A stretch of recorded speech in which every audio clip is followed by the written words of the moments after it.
From Keene in the Shire, the Liberty Media capital of the world, this is Darrell W. Perry, host of FPP Radio News for Tuesday, June 14th, 2016. Silver is trading at $17.38 per ounce. Gold is valued at $1,284 per ounce. And according to BitcoinAverage.com, the average price of Bitcoin is $689.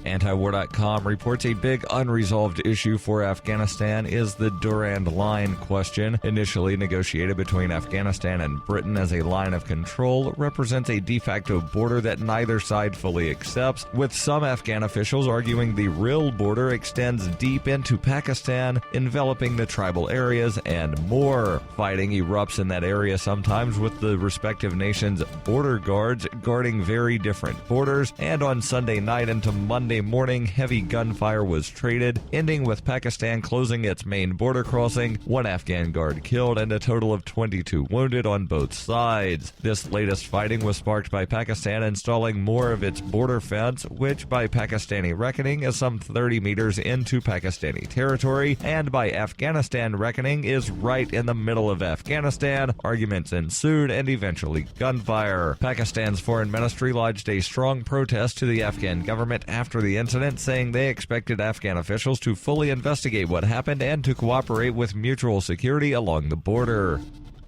For nearly 40 years, Roberts & Roberts Brokerage has been a trusted source for buying and selling precious metals like gold and silver. They also take Bitcoin for precious metal purchases and have permanently removed the minimum purchase amount for all orders paid in the digital currency. Call Roberts & Roberts today for knowledgeable advice on buying and selling precious metals and a forward-thinking approach to new technologies. 800-874-9760 or visit online at rrbi.co.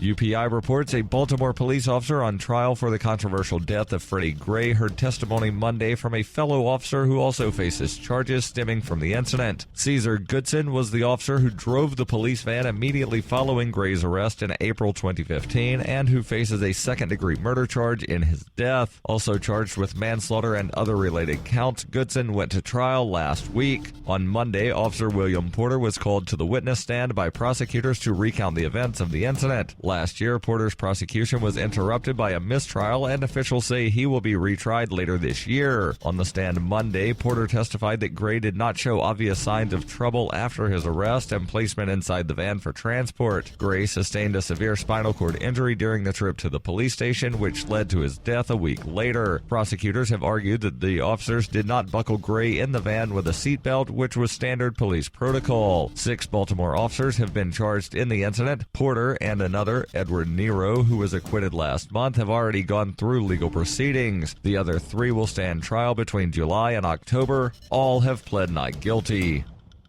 You can support FPP Radio by shopping online. Whether you're looking for precious metals, bitcoins, or books, you'll find that and more at shop.fppradio.com. Every purchase you make from one of my affiliates at shop.fppradio.com helps fund FPP Radio. That's shop.fppradio.com.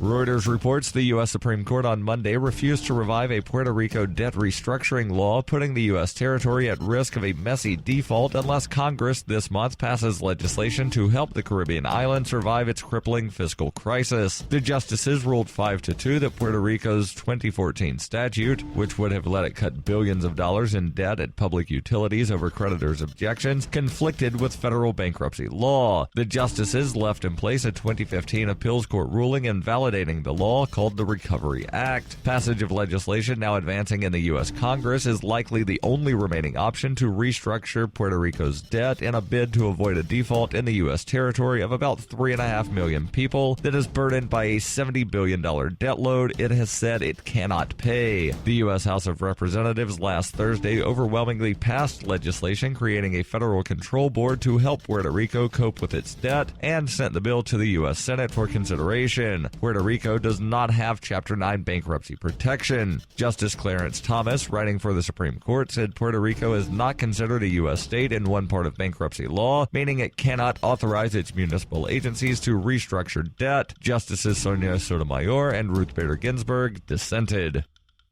This has been FPP Radio News.